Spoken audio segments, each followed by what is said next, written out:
Boa tarde, hoje vamos falar de desenvolvimento urbano sustentável, um desígnio onde cabem vários desafios, desde logo o combate às alterações climáticas, mas não só. Esta é a última de 10 conversas urbanas, uma websérie no Público ao Vivo e um podcast também no jornal, que tem o apoio da GaiUrb. Comigo tenho Ana Mesquita, arquiteta paisagista e membro da direção da Associação Nacional de Coberturas Verdes, que quer trabalhar e promover as Nature-Based Solutions, já vamos saber o que são estas soluções de base natural. E Cristina Cavaco, arquiteta, professora e investigadora da Faculdade de Arquitetura da Universidade de Lisboa. E encurtando muito o seu currículo, destaco aqui a passagem pela Direção-Geral do Território, como subdiretora-geral e responsável pela política de cidades, entre outras pastas. A participação na revisão da Lei de Bases da Política Pública de Ordenamento do Território e Urbanismo, em 2014, e a coordenação do Relatório Nacional para o Habitat 3, em 2016, um relatório mundial das cidades, uma conferência das Nações Unidas, que acontece a cada 20 anos. Cristina, comece por si. Quando falamos de desenvolvimento urbano sustentável, falamos de várias dimensões na vida das cidades e na nossa vida, ambiental, social, económica. Consegue, ou posso pedir-lhe como ponto de partida para esta nossa conversa, explicar de forma sucinta de que estamos a falar, o que é isto do desenvolvimento urbano sustentável e já agora fazer um ponto de situação deste compromisso a nível internacional? Claro. Bom, antes de mais, muito boa tarde. Quero agradecer também ao público este convite e este desafio para vir falar de desenvolvimento urbano sustentável, que é um problema e um desafio de todos nós, não é? E de facto isto é um conceito, eu diria, um saco onde podemos meter muita coisa e onde temos mesmo que meter muita coisa, não é? Na verdade, não é uma questão nova, não é? Já referi o Habitat 3 e as Nações Unidas como um organismo internacional que tem vindo desde há muitos anos, eu diria desde a década de 70, a chamar a atenção para a necessidade de enverdarmos para um paradigma de desenvolvimento sustentável e, de facto, temos que perceber que aqui as cidades têm um papel crucial. E quando falamos de desenvolvimento sustentável, não é? Falamos, também não é novo, mas falamos desta ideia de que satisfazer as nossas necessidades da nossa geração atual não pode de todo comprometer aquilo que será a maneira como as gerações futuras vão satisfazer as suas próprias necessidades. E, de facto, as cidades e a maneira como vivemos em contexto urbano é crucial para atingirmos este desidrato. E se não vejamos, hoje também já é reconhecido que mais de metade da população em todo o mundo vive em áreas urbanas. Contudo, apenas 3% da superfície terrestre está afeta a essas mesmas áreas urbanas. Portanto, temos apenas 3% do território terrestre com mais de 50% da população e que numa tendência crescente, portanto, esperando-se que cerca de 2050 atinja cerca de 70% da população. E essa mesma população é responsável por cerca de 60% do consumo de energia e 75% das emissões de gases com efeitos de estufa. E, portanto, quando queremos atingir um desenvolvimento ou caminhar para um paradigma de desenvolvimento sustentável, temos que passar pelas cidades. E é nisto que está implicada a questão e o conceito de desenvolvimento urbano sustentável, naturalmente implicando um conjunto muito variado de dimensões que vão desde as questões sociais, do combate à pobreza, do combate à exclusão social, até questões naturalmente de preservação dos recursos naturais e de uma melhor integração daquilo que são os nossos modos de vida urbano e os assentamentos urbanos com um sistema natural e os seus comportamentos.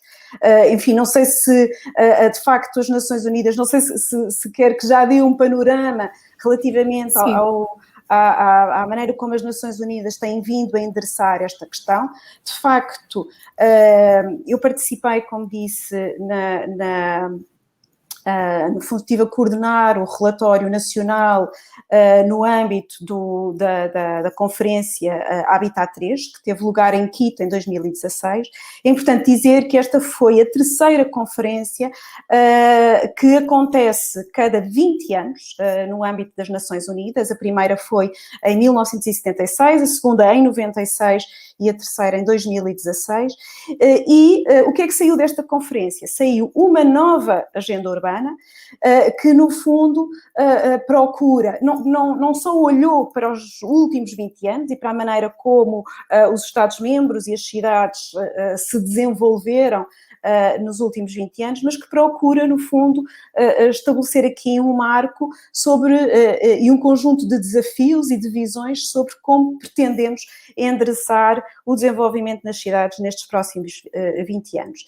E um dos lemas fundamentais desta agenda, que também, no fundo, vem concretizar um dos objetivos objetivos de desenvolvimento sustentável da Agenda 2030, um dos lemas essenciais desta nova agenda urbana é não deixar ninguém para trás, não deixar nenhum lugar para trás, nem ninguém que viva nesse lugar. E parece-me que este compromisso que está expresso na nova agenda urbana, que é um compromisso internacional, não é? Portanto, os Estados-membros comprometem-se com um conjunto de princípios, de desideratos, de ideias e de metas, e, portanto, tem esse, eu diria, não um vínculo legislativo, mas aqui um vínculo claramente internacional e político, nesse sentido de se cumprir estas ideias que estão expressas na nova agenda urbana. Não é apenas um desses desafios, as alterações climáticas não são o único desafio, temos também as transformações demográficas, que levam muito à questão do que estava a dizer, não deixar ninguém para trás, a transição digital também, mas tema ao qual nós já dedicamos aqui uma destas conversas urbanas. Mas nós podemos depois ir, Cristina e Ana, às alterações, às transformações demográficas, mas agora aqui também para dar as boas-vindas à Ana, perguntar-lhe, para começar, o que são e que contributo podem dar estas tais Nature-Based Solutions, se quiser, para a mitigação e para a adaptação. No caso das alterações climáticas, e se quiser, obviamente, enquadrar e contextualizar um bocadinho o trabalho da Associação Nacional de Coberturas Verdes, por favor. Obrigada, Ana. Também queria, antes de mais, agradecer ao público o convite e dar as boas-vindas também a todos que nos estão aqui a ouvir nesta hora sobre desenvolvimento urbano sustentável, que realmente é um chavão, é um saco, como dizia a Cristina, um saco onde podemos pôr muita coisa. E é um tema que está muito na moda, e a palavra sustentável, também muito greenwashing associada, e também convém abordarmos os conceitos um bocadinho mais a fundo. Também gostaria, aproveitando este tempo, para falar-vos da ANCV, a Associação Nacional de Coberturas Verdes, que nasceu em 2015, fruto, sobretudo, de um grupo de pessoas ligadas à indústria, que veem o grande potencial que as coberturas verdes têm, mas não só as coberturas verdes, como também já fomos falando no outro dia, e vamos falar mais à frente das NBS, não é? Apesar da associação se chamar Associação Nacional de Coberturas Verdes, nós não focamos apenas as coberturas verdes, focamos todas as infraestruturas verdes, e sobretudo as NBS, as Nature-Based Solutions, e lá está, desde 2015 para cá, já vão 6 anos, todo o panorama português e mesmo o europeu se alterou, enquanto em 2015 o mercado das coberturas verdes e a preocupação com este tema era muito diferente, era muito mais reduzida, era algo que ainda as pessoas encaravam como uma solução do Norte da Europa, que não iria funcionar no nosso clima, que não iria funcionar no nosso edificado. Hoje em dia já não acontece isso, já se provou que a indústria está preparada, os municípios também já perceberam, através dos exemplos internacionais, como Copenhaga, Buenos Aires e outras cidades, Londres, que têm políticas de incentivo às coberturas verdes, ou políticas até de benefícios fiscais, ou até com participação deste tipo de solução construtiva. Os municípios portugueses foram quase que acordando para esta solução e foram tendo também vontade de a aplicar. Também o governo português também tem no seu programa, deste governo, o 12º governo constitucional, tem no seu programa de governo, pela primeira vez, a inclusão de coberturas e fachadas verdes, também muito focado na transição energética, na eficiência energética, na neutralidade carbónica. E, portanto, desde 2015 para cá, muito se alterou. Eu gostava de focar em especial o guia técnico das coberturas verdes. Portanto, em 2020, muito no início de 2020, a NCV lançou, em conjunto com a Ordem dos Engenheiros Centro e a ANQIP, que é a Associação Nacional para a Qualidade das Instalações Prediais, um guia técnico, o primeiro guia português, que define guidelines para o projeto, construção e manutenção de coberturas verdes. Não existia ainda, foi algo que foi muito desejado, era o nosso grande objetivo desde da fundação da associação. O alemão era o guia mãe de todos, não é? O pai de todos. E agora temos um português e que está perfeitamente adaptado à nossa realidade climática, que é diferente da alemã, e isso foi bem tido em conta. E foi lançado o ano passado, pré-pandemia, que nos permitiu ter 2 eventos de lançamento, onde juntamos mais de 300 pessoas que se interessam sobre o tema. Foi ótimo. Mas sim, Ana, desculpa. Não, desculpa, é só para mantermos aqui, para voltarmos às alterações climáticas. E nós as três percebemos e sabemos o que são alterações, o que são coberturas verdes. Vocês, por inerência da profissão e do que fazem, enfim, e eu também fui pesquisar um bocadinho e já conhecia, mas quem nos ouve e quem nos vê provavelmente pode não estar a perceber muito bem qual é a relação com as alterações climáticas e com o combate. Portanto, Ana, se quiser explicar só mais ou menos de que é que estamos a falar, ou seja... Claro que sim. Portanto, como é que ter jardins, zonas ajardinadas... Os serviços ecossistémicos. Exatamente. Ok, sim, claro que sim. Ajuda a mitigar, a adaptar, e não estamos só a falar de residências, não é? Das nossas casas, podemos estar a falar de espaço público, de arranjos urbanísticos... Exato. Portanto, quando eu falo de uma cobertura verde, falo de qualquer tipo de plantação sobre uma laje, seja só laje de betão, de madeira, metálica, ou o que seja, que pode ser, de facto, no topo de um edifício ou pode ser à escala da rua, à escala do solo. Nós temos muitas coberturas verdes no país, muito feitas à forma tradicional, da forma convencional. Temos a UBEM, que é um dos exemplos mais emblemáticos feita nos anos 50, mas também temos a Praça de Lisboa no Porto, que se calhar eu costumo dizer que a Praça de Lisboa no Porto é o nosso Highline, não é?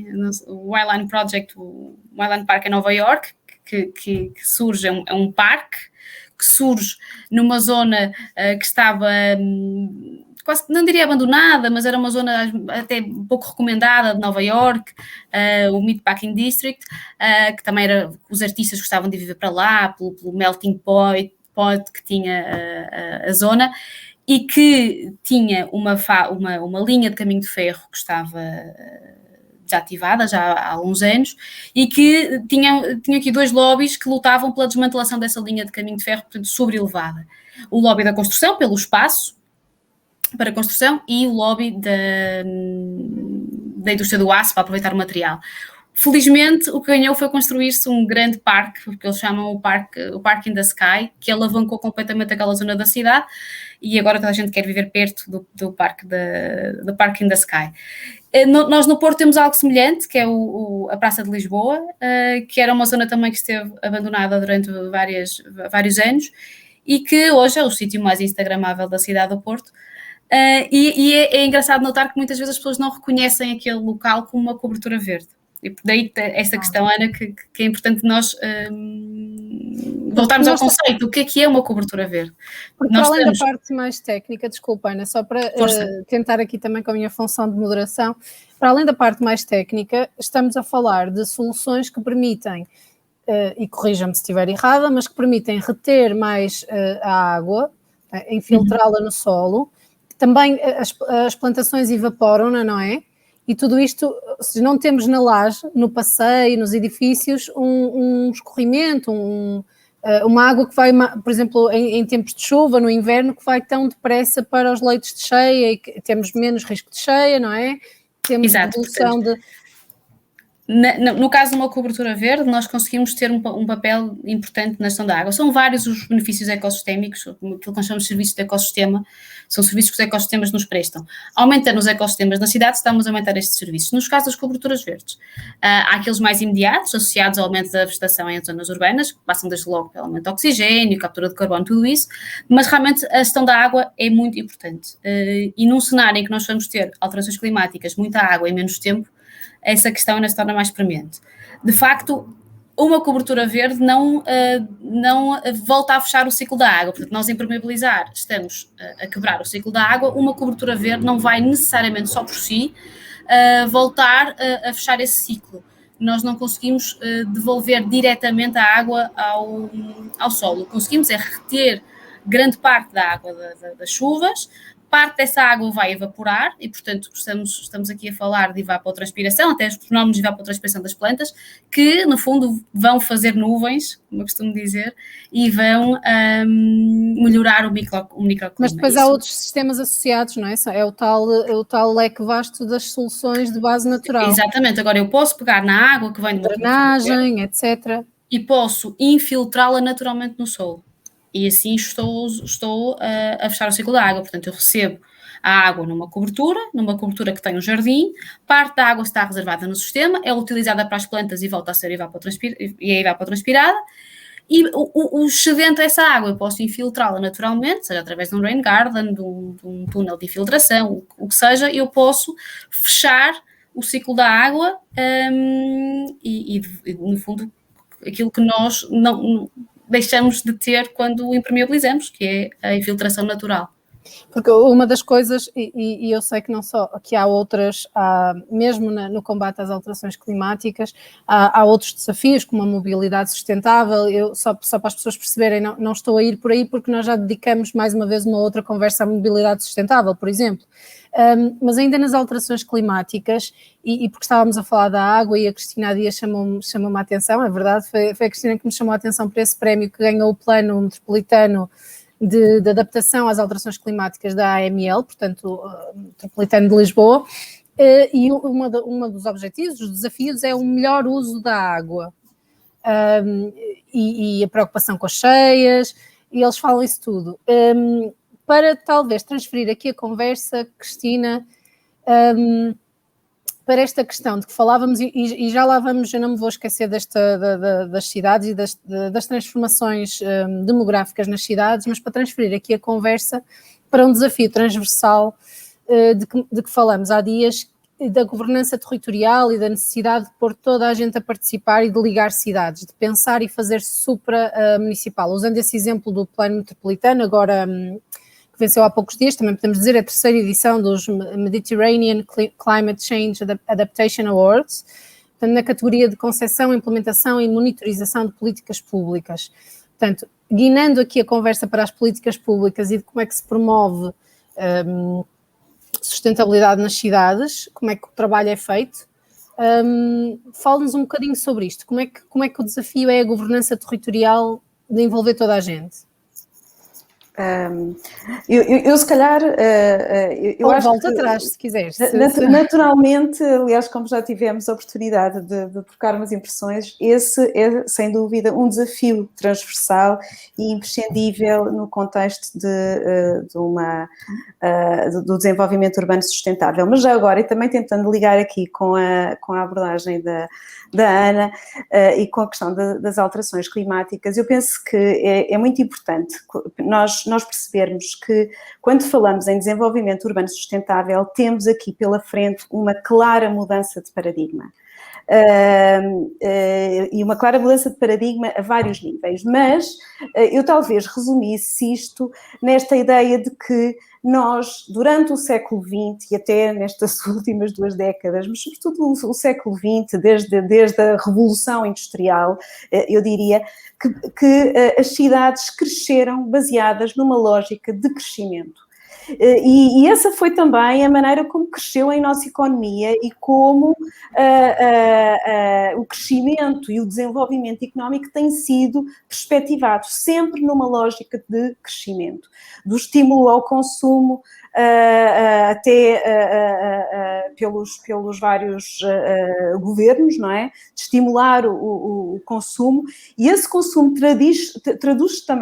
traduziu-se também na maneira como as cidades se desenvolveram, cresceram, expandiram-se, a urbanização ocorreu de uma forma não só intensiva, mas extensiva, portanto o consumo do solo foi, ou tem sido a um ritmo cada vez mais acelerado, portanto, que a pegada que cada habitante tem na terra também é cada vez maior, não é? O espaço que cada habitante urbano tem na terra é cada vez maior, não é? Portanto, o espaço urbano que ele ocupa vai crescendo.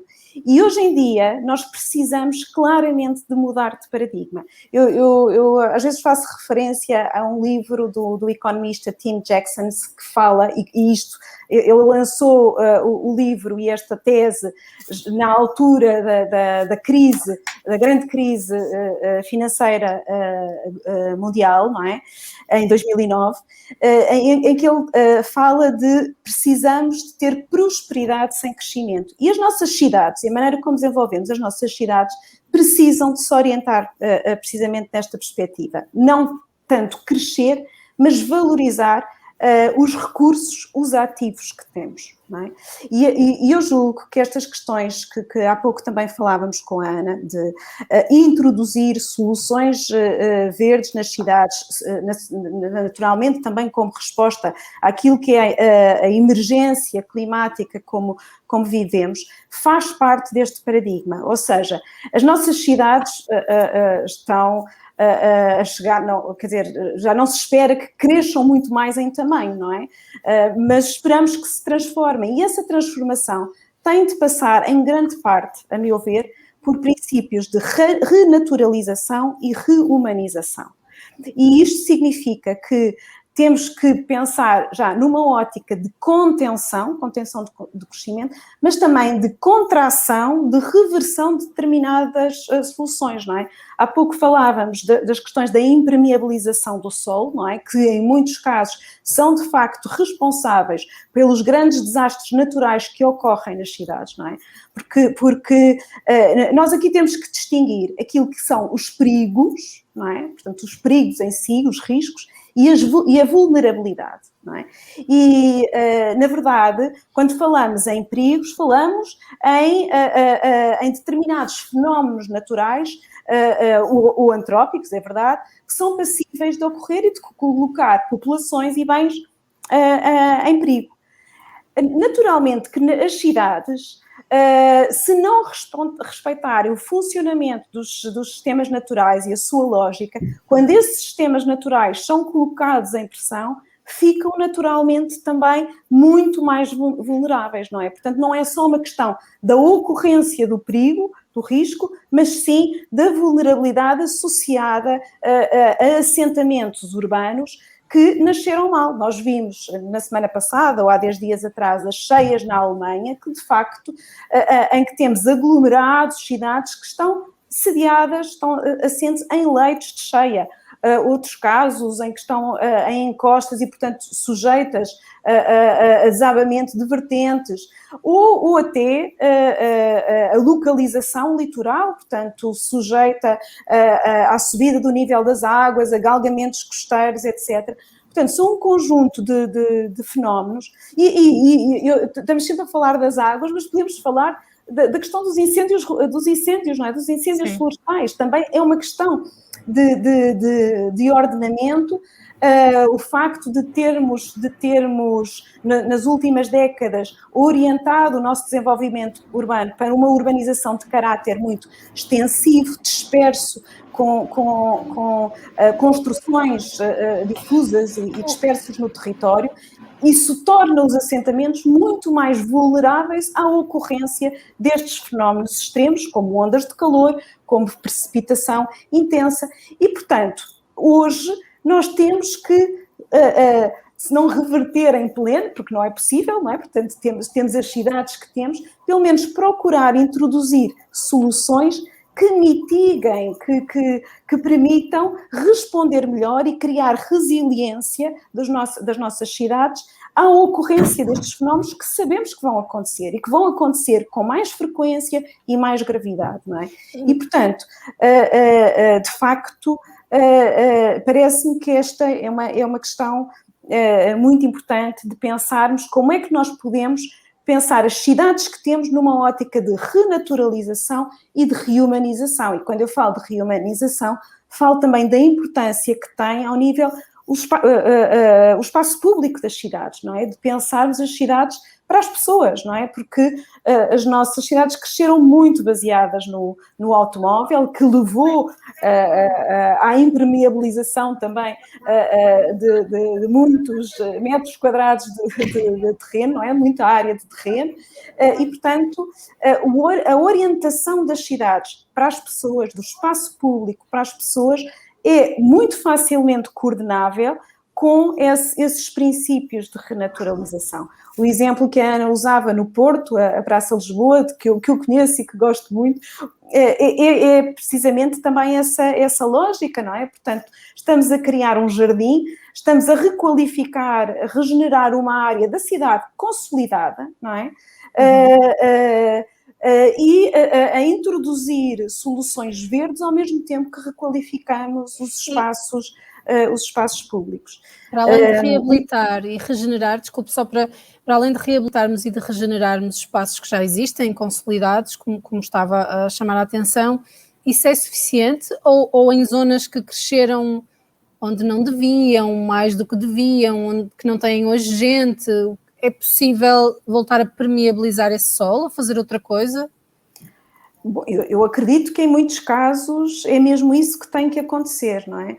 Há uns dias diziam, mas que eu não poderia ser contra o crescer de novo. Bom, obviamente que eu admito que as cidades possam também admitir construção nova, bairros novos, obviamente. Mas o princípio tem que ser um princípio de regeneração e, em muitos casos, lá está, de reversão. Eu dou um exemplo. Nós, durante a crise e a altura em que Portugal esteve sujeito ao Programa de Assistência Económico-Financeira, de facto, aquilo que aconteceu foi que muitas das urbanizações, e até algumas delas com infraestruturação feita, outras já com construção iniciada, pura e simplesmente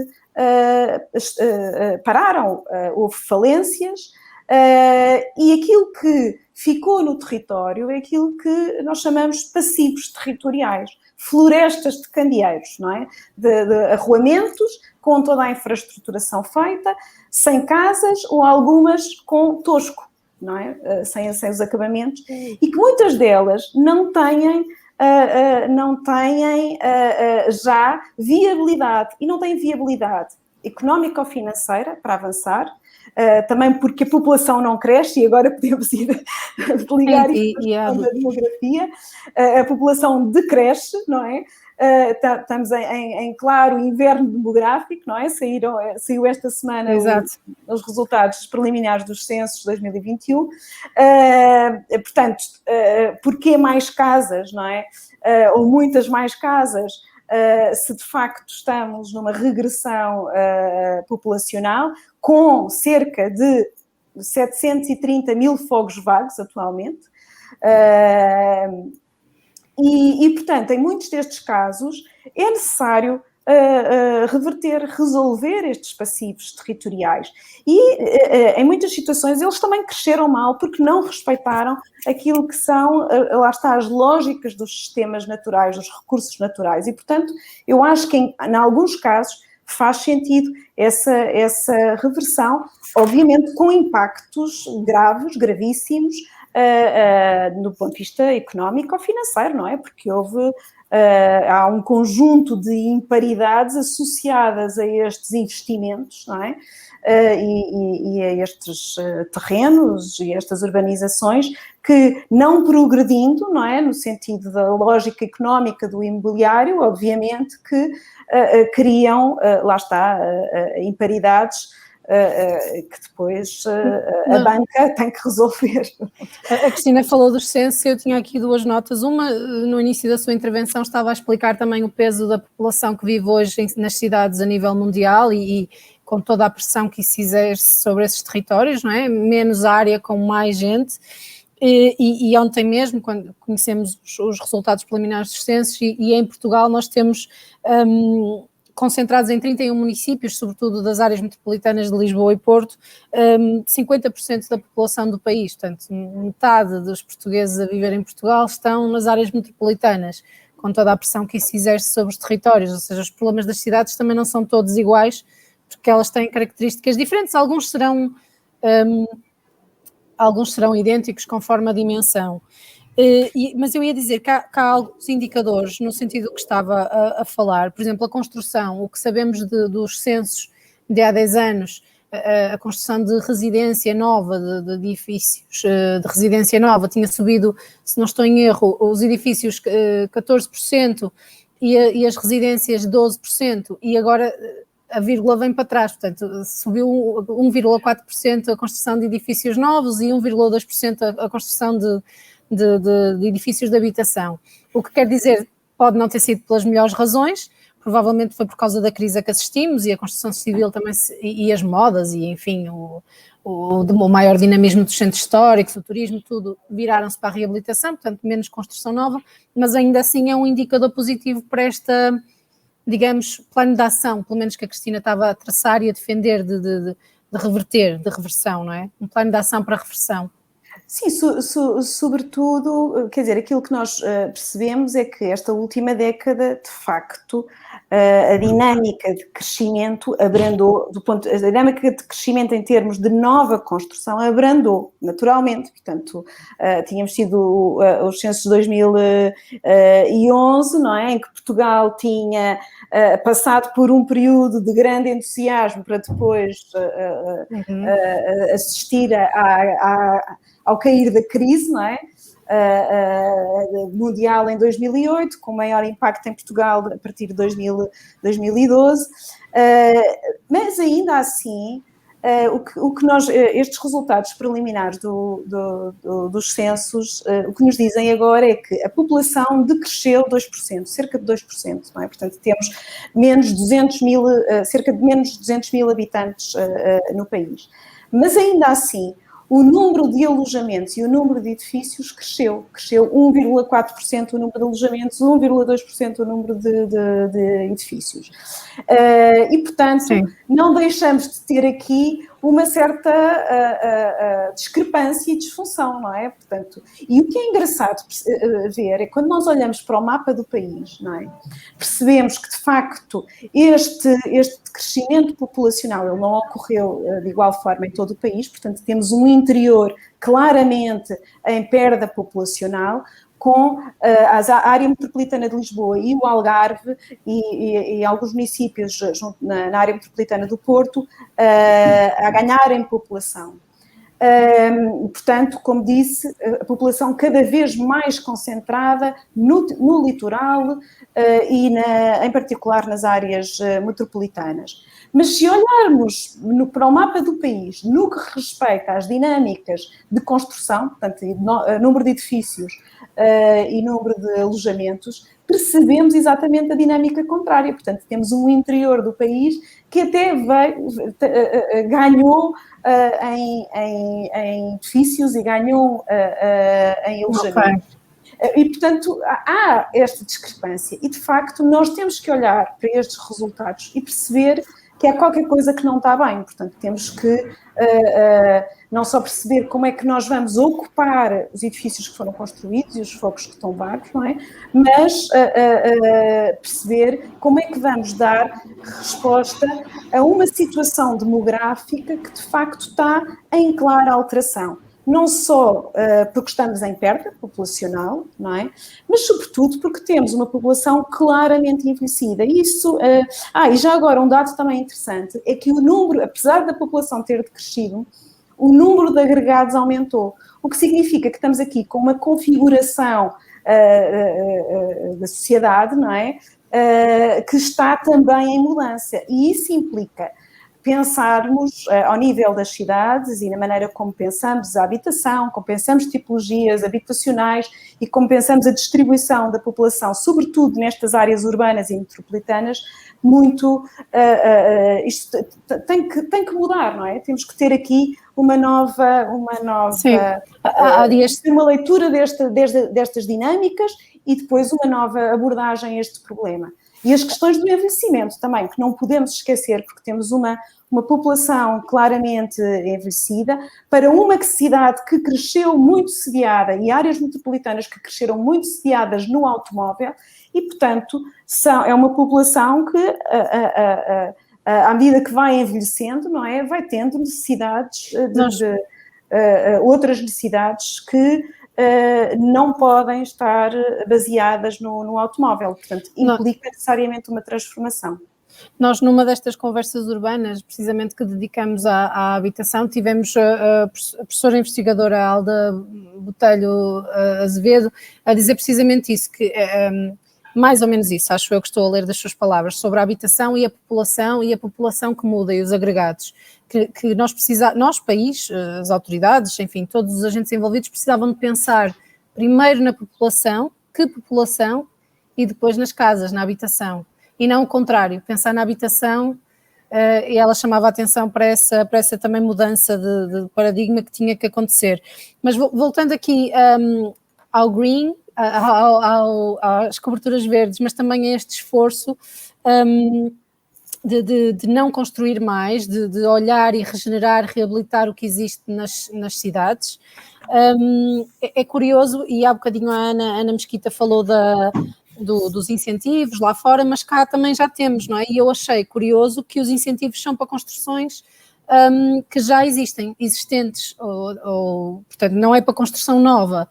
Neste momento, o Fundo Ambiental dá um incentivo a outras coisas também, mas nomeadamente às soluções de base natural, às fachadas e coberturas verdes e até às soluções de arquitetura bioclimática, que eu não sei se estamos a falar do mesmo das soluções de base natural, mas vocês já me ajudam. Sim. É um incentivo de 70% até 3.000 euros, mas isto é para edifícios existentes, ou seja, a mensagem é essa. Não é para construir mais, mas para regenerar, é isso. Eu sei que não está na cabeça do legislador, mas terá sido esse o propósito? Sim, portanto, de incentivar a mudança no que já existe e está edificado? Requalificar o edificado. Esse é muito o foco do Green Deal europeu, do qual faz parte o Green Renovation Wave, que foca muito no edifício. Foca muito no edifício como ator para conseguirmos então atingir o grande objetivo de 2050, que é sermos o primeiro continente neutro.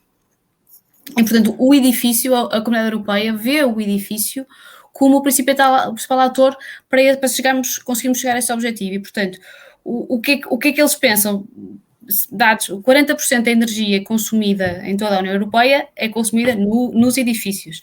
36% das emissões são emitidas pelos edifícios e, portanto, de facto, e ao mesmo tempo temos 300 milhões de europeus que sofrem para pagar as contas de energia, não conseguem, sobretudo, aquecer a casa, tal pobreza energética, ao qual nós, como portugueses, não estamos de todo alheios. Todos os anos ouvimos, então, este inverno que passou, que teve temperaturas muito baixas, todos ouvimos falar em pobreza energética. Sim, o foco é exatamente esse, é requalificar o edificado, permitindo um foco muito, muito especial na questão energética, seja na autoprodução de energia, seja no isolamento térmico, no isolamento de caixilharias novas, o que seja, e na incorporação de vegetação, porque nós precisamos de capturar carbono, e só a vegetação é que consegue capturar carbono. Portanto, neste momento, grande parte dos fundos são para famílias, empresas que queiram isolar, que queiram trocar caixilharias, que queiram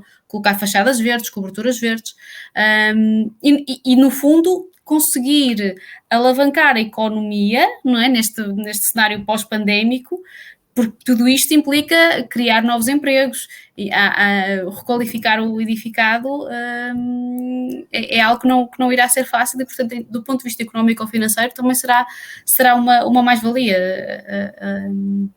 É uma win-win solution, como a ideia de os edifícios como as empresas, e estamos sempre a falar de gente, obviamente, de pessoas, não é? Não dos edifícios literalmente, mas a ideia de os edifícios terem também uma responsabilidade ambiental, não é? Exatamente, como as empresas têm a responsabilidade ambiental, a responsabilidade social, não é? Que há uns anos todos nos habituamos a ouvir falar na responsabilidade social das empresas, não é? O objetivo agora é pensar na responsabilidade ambiental do próprio edifício.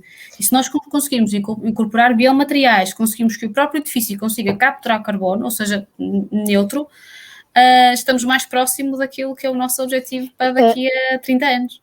A Ana trabalha nesta área, portanto faz projeto e paisagístico nesta área, e a Cristina também faz alguma consultoria, faz trabalho também, não sei se estou a dizer asneira, continua ativamente como arquiteta, não é? Essencialmente na área do urbanismo. Do urbanismo, mas o que eu ia perguntar era as duas, mas aqui continuando com a Ana primeiro, se estas soluções já se veem muito, são muito pedidas, quer por particulares, quer por municípios. O que é que está a acontecer em Portugal neste sentido? Estão a ser cada vez mais solicitadas. Eu não estou tanto ligada ao projeto, estou mais ligada à indústria, mas são muito solicitadas pelos projetistas. Aqui podemos pensar de duas formas. Temos os projetistas que está com a moradia unifamiliar e aqui pensam sobretudo numa ótica mais de estética até, e já começam a ouvir a ideia da parte do isolamento e da eficiência energética e, portanto, o particular, a família que está a construir a sua habitação foca muito na questão energética e na questão estética, e por um lado temos os arquitetos, também com muita vontade de fazer coberturas verdes. Por outro lado, temos os municípios que vêm a uma escala diferente, vêm a escala do bairro e vêm mais as questões ambientais, não é? Nós nos serviços ecossistémicos que este tipo de solução nos dá, as coberturas verdes ou outras NBEs, mas sobretudo as coberturas verdes, trabalhamos sempre com duas escalas, a escala do edifício, e aí são vantagens que são mais as vantagens económicas, portanto, de eficiência térmica, energética, as questões até da própria proteção da impermeabilização, questões também estéticas, essas são coisas que se sentem à escala do edifício. E depois temos a escala do bairro, do município, e aí realmente, nesta mudança de paradigma que falávamos, os municípios são um grande motor, não é? Porque tudo o que é benefício ambiental terá que ser à escala municipal e os municípios começam a perceber isso e têm nos seus regulamentos já inclusive as coberturas verdes e as fachadas verdes. Temos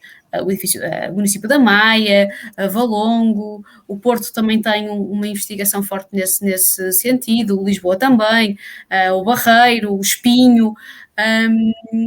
Mas vemos de facto no terreno soluções de espaço público, de arranjo urbanístico. Sim, temos lá está o caso do Highline Park, temos também um projeto bastante interessante que é o Parque Camões em Guimarães, que é no centro da cidade, um grande parque de estacionamento, que é uma cobertura verde e que é um espaço público ao mesmo tempo. Isto no miolo da cidade de Guimarães, que é uma cidade bastante consolidada, em que não há muito espaço público. Temos um quarteirão que resolve um problema de estacionamento e podemos ver realmente se as cidades estão a ser pensadas em relação ao homem ou em relação aos carros, mas resolve um problema que existe na cidade neste momento, que é de facto o estacionamento, e que no topo do edifício temos um parque, temos um espaço verde que está aberto a todos os cidadãos. É isso, eu acho estranho o início da frase, não é? Da sua resposta, um grande parque de estacionamento. Grande parque de estacionamento que é ao mesmo tempo uma cobertura verde. Eu não estou muito por dentro dessa realidade em Guimarães para discutir se era muito necessário ou não. Pois essa questão também me ultrapassa, mas de facto se tivermos que construir, e isso há muita gente... É preferível que a cobertura seja verde e esteja lá o parque, claro não, que sim. Sim, claro, não, e pensarmos que a cobertura verde pode ser de facto... Não é, há muita gente que fica um bocadinho assustado. O professor Roberto Teles assustava-se muito com a ideia das coberturas verdes, porque via as coberturas verdes como um artificialismo que nós fazíamos à natureza. De facto mas o objetivo das coberturas verdes não é substituir em modo algum os parques, os jardins naturais, mas sim uma forma de conseguirmos ligar esses parques, nos chamados corredores verdes, ligando toda a infraestrutura verde. E, de facto, as coberturas verdes não podem ser encaradas como uma oportunidade para construir mais, mas sim uma oportunidade para construirmos melhor, ok? Porque pode haver alguma tendência para encarar as coberturas verdes como uma forma de construção. Ok, então eu coloco uma cobertura verde e vou impermeabilizar 100% do lote. Vou compensar aqui o que fiz a mais com esta cobertura e não, verde. Não é esse o objetivo. Ana, como vê o trabalho, e eu percebi que isso era se não a missão também da associação, ligar estes 3 organismos, como vê o trabalho dos municípios e investigação? Sim, a associação tenta, portanto, ligar três vértices, não é? A indústria, os municípios e os grupos de investigação. E isso está a acontecer, como é que... Está a acontecer, até porque nós temos, nos nossos órgãos sociais, temos os três vértices deste triângulo estão aqui interligados e agem em conjunto. E é importante ligar, sobretudo, os municípios e a indústria dos grupos de investigação. Mas há municípios, de facto, portugueses neste momento a trabalhar com grupos de investigação, com investigadores nesta matéria das soluções de base natural? Exatamente, temos a cidade do Porto com vários estudos a decorrer sobre Nature-Based Solutions, sim. Por exemplo, a cidade do Porto é uma, mas também há grupos em Évora também, em Lisboa também, o técnico, todos os grupos de investigação do técnico também são bastante ativos e, portanto, há muitos grupos de investigação ligados depois que conseguem materializar associados a municípios e zonas municipais que estão a trabalhar em rede. O objetivo é que trabalhem em rede. Ok. Cristina, porque a Cristina tem também um currículo que eu resumi no início, mas muito ligado às políticas de gestão, às políticas públicas de gestão e ordenamento do território. Uma das prioridades do PRR, do famoso Plano de Recuperação e Resiliência português, é esta transição verde e o combate às alterações climáticas, com medidas que representam 38% do total do nosso PRR. Por estes dias parece que chegará a primeira fatia dessas verbas, saiu há dias a notícia, e eu li que o Ministro do Planeamento, Nelson de Sousa, já dizia que as prioridades eram executar. A minha pergunta é, chegando o dinheiro, nós estamos em condições para gastar bem, para executar logo? Temos esse trabalho feito, sabemos onde queremos gastar?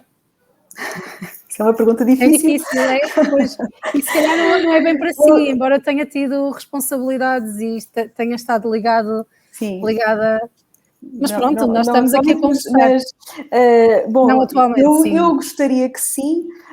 Tenho muitas dúvidas que assim seja, não é? Eu, de alguma maneira, tenho até do ponto de vista da investigação, procurado estudar a maneira como os fundos comunitários os fundos comunitários em particular, portanto, do último quadro comunitário de apoio, que ainda é o atual, não é? De 2014-2020, e como é que estão a ser aplicados nas cidades, não é? Portanto, como é que houve toda essa programação e esse planeamento estratégico para o desenvolvimento urbano. Nós tivemos um ciclo de programação comunitária que apostou muito em que aliás, é importante começar por dizer que a este nível a política de coesão e a Comissão Europeia estão cada vez mais a apostar em cidades, não é? No sentido em que cada vez mais estão a determinar que pelo menos X% dos fundos, designadamente dos fundos FEDER, e este ano foram 5%, pelo menos dos fundos FEDER, tinham que ser aplicados em desenvolvimento urbano sustentável. Portanto, tem havido uma clara aposta da União Europeia, da Comissão Europeia em particular, na questão do desenvolvimento urbano sustentável. Eu devo dizer que eu sou muito crítica na maneira como o último quadro comunitário de apoio fez a distribuição desses fundos,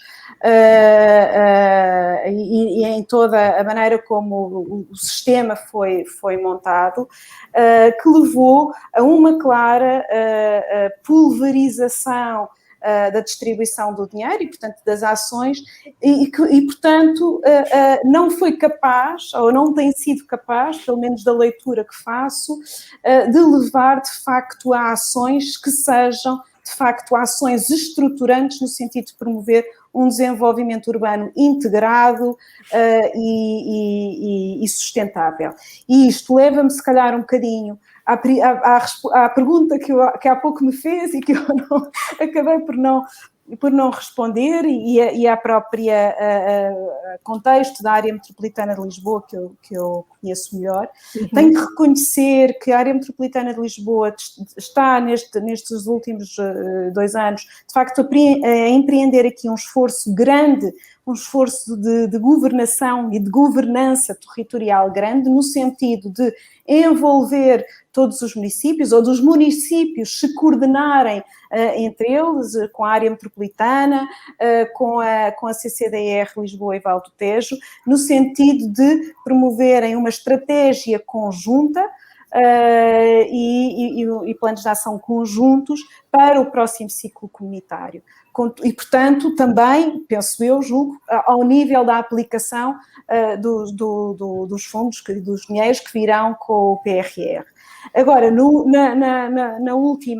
nestes últimos anos, de facto, aquilo que aconteceu foi uma distribuição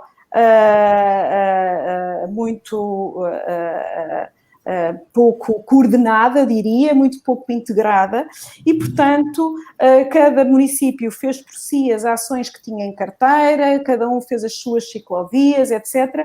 E, portanto, não houve aqui uma coordenação e uma integração no sentido de promovermos aqui ações estruturantes, regionais ou metropolitanas, que, de facto, sejam capazes de transformar verdadeiramente a maneira como podemos avançar para outras formas de sustentabilidade. Não é porque um município faz uma ciclovia que nós vamos ter a questão da mobilidade resolvida, não é?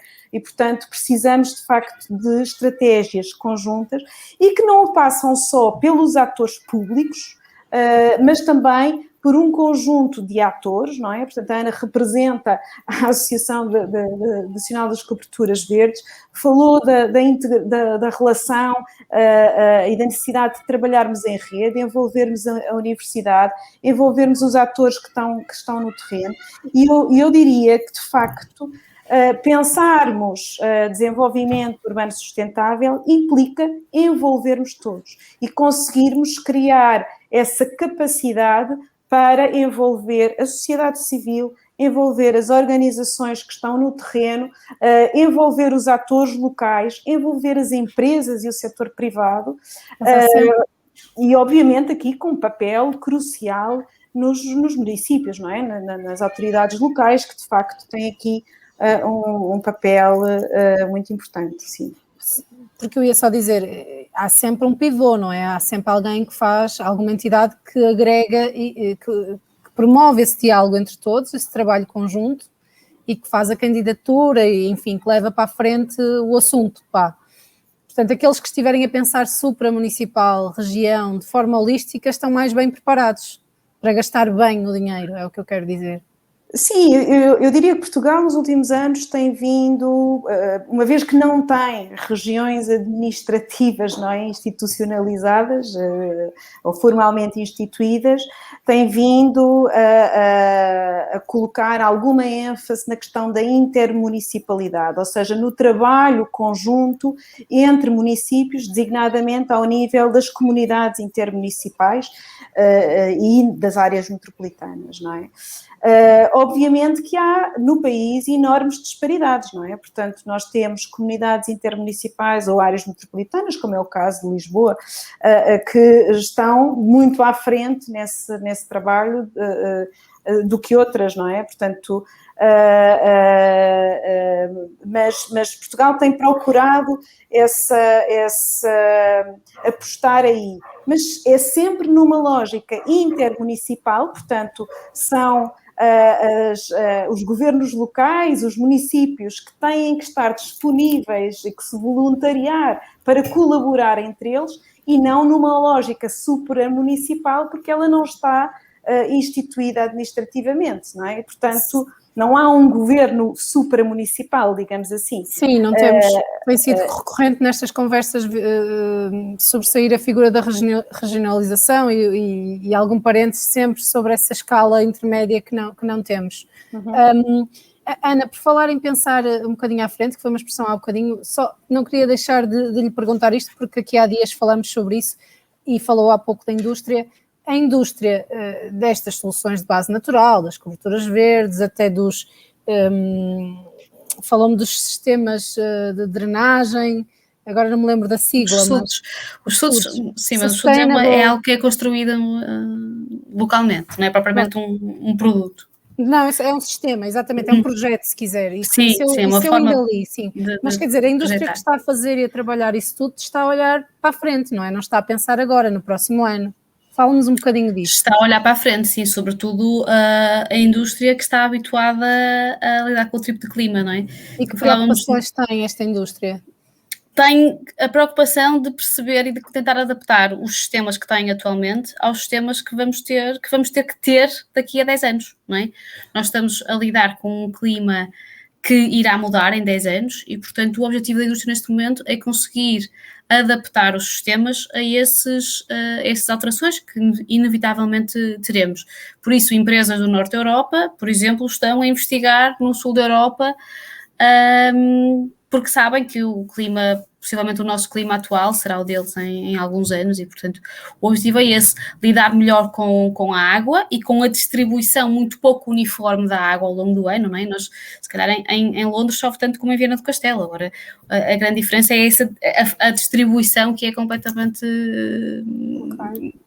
distinta, não é? Nós temos um longo período sem água e depois temos o inverno com mais água e essa vai ser uma distinção que vai continuar a acontecer, não é? Muita água num curto espaço de tempo, longos períodos de seca e, portanto, a indústria está a preparar-se para isso, a como lidar e como desenvolver novos sistemas, tecnologia que nos permita lidar melhor com essas questões.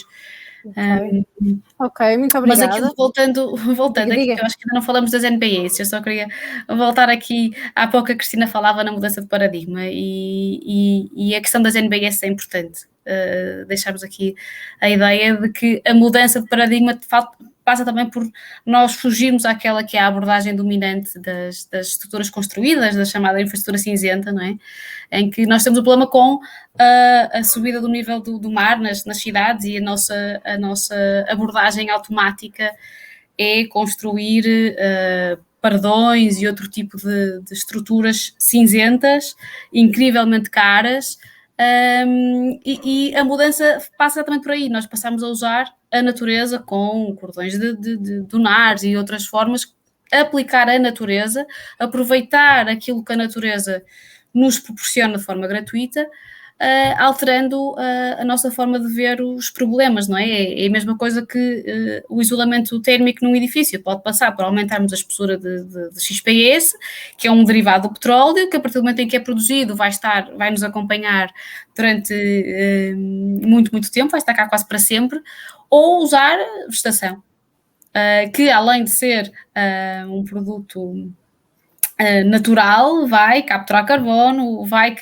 ao criarmos, por exemplo, um parque como na Praça de Lisboa, também estamos a humanizar o espaço, como falava a Cristina, e portanto o objetivo é esse, e acho que a mudança passa por aí, por usarmos a natureza, resolvendo problemas que temos que resolver, temos que ter alterações, não é? Temos alterações a longo prazo que vão demorar, a transição para os carros energéticos, para os carros elétricos são alterações que vão demorar, a aplicação da NBS é algo que eu posso aplicar de imediato, e portanto essa é uma mudança importante. Os carros elétricos, a julgar pelas metas da Comissão Europeia, também não poderão demorar tanto, não é? Há dias estava a rever esses números e são muito...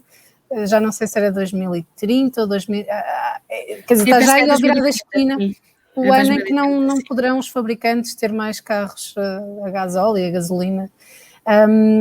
Mas obrigado, no fundo o que estamos a falar, e mais uma vez as alterações climáticas não são a única dimensão do desenvolvimento urbano sustentável, mas nós já tivemos outros temas aqui esmiuçados nas conversas urbanas. Mas creio que será o maior desafio, não é, nas próximas décadas. Sim, um dos, se não o maior, sim.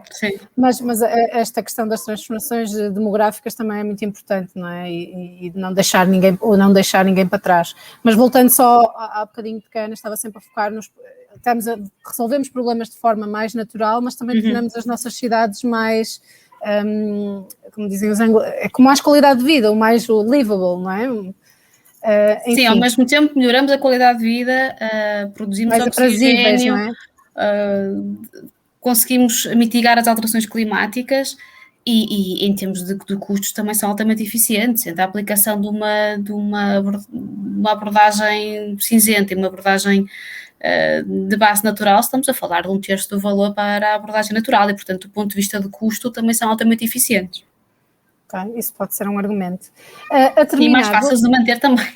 A terminar, pergunto-vos, pronto, é assim já da praxe neste formato, perguntar aos nossos convidados se tivessem uma varinha mágica, de condão, como quiserem chamar, o que é que mudavam na cidade onde vivem ou que vos está no coração. Pode não ser exatamente aquela em que vivem ou trabalho, ser ao lado, ou ser... Boa. Cristina, quer começar ou quer deixar para... Isso, se a Ana já tiver a resposta na ponta da língua. Ana, quer avançar? Eu acho que tendo uma varinha de condão, tendo Matosinhos, sim, Matosinhos e Porto, eu vivo a minha vida entre Matosinhos e o Porto, mas eu acho que tendo uma varinha de condão, e sendo que as NBS não precisariam de uma varinha de condão para serem aplicadas, podem ser aplicadas de uma forma muito mais fácil, eu se calhar seria por uma rede de transportes mais eficiente, questões de mobilidade, não é? Entre Porto e Matosinhos, o facto de nós termos que alguém que venha de Viana do Castelo para Lisboa quase que tem que entrar na cidade do Porto e juntar-se ao tráfego já da cidade do Porto, e isso provoca muitos constrangimentos e, portanto, eu com uma varinha de condão resolvia as questões de mobilidade, que são aquelas que demoram mais tempo a serem se calhar uma rede ultra eficiente de metro, assim, de repente, com uma varinha de condão já era um salto incrível na qualidade de vida. Cristina, é Lisboa? Sim, entre Lisboa e Oeiras. Eu moro em Algés e trabalho em Lisboa. Mas talvez pode pedir qualquer coisa, porque isto associada a esta ideia da renaturalização, não é? De que falámos hoje, e da reumanização. Eu, se tivesse uma varinha de condão, de facto, aquilo que faria era uma requalificação integrada ao nível dos espaços públicos, com a introdução de soluções verdes associadas a espaços pedonais, a um rearranjo também ao nível do estacionamento e uma melhor coordenação entre estas diferentes formas de mobilidade, não é? Desde o rodoviário às ciclovias, que eu acho que aqui na região de Lisboa, de facto, tem havido alguma transformação nesse sentido, sobretudo na cidade de Lisboa, mas de facto é preciso ainda um investimento maior e, sobretudo, numa ótica, lá está, intermunicipal, não é? Portanto, não é cada município fazer por si, mas sim esta ideia de que, de facto, precisamos de conversar uns com os outros, de coordenar ações, de perceber quais é que são as ações verdadeiramente estruturantes numa ótica regional. Eu acho que aqui a ideia de região e de metrópole tem que vir ao de cima. Portanto, se eu tivesse uma varinha de condão, ligava esse botão já são das soluções intermunicipais e supramunicipais e regionais. Esse já abarcava muita coisa. Muito obrigada às duas, foi um prazer. Obrigada. Esta é, como disse, a última de 10 conversas urbanas que quisemos promover sobre os grandes temas das cidades. Às vezes ir ao grande tema não permite depois esmiuçar e tratar em detalhe alguns deles, não é? Mas o tema é caro ao público. E quem sabe não voltaremos a ele em breve neste ao vivo. Muito obrigada, e as conversas que já tivemos estão disponíveis em público /alvivo.pt. Obrigada. Muito obrigada. Boa tarde. Boa tarde.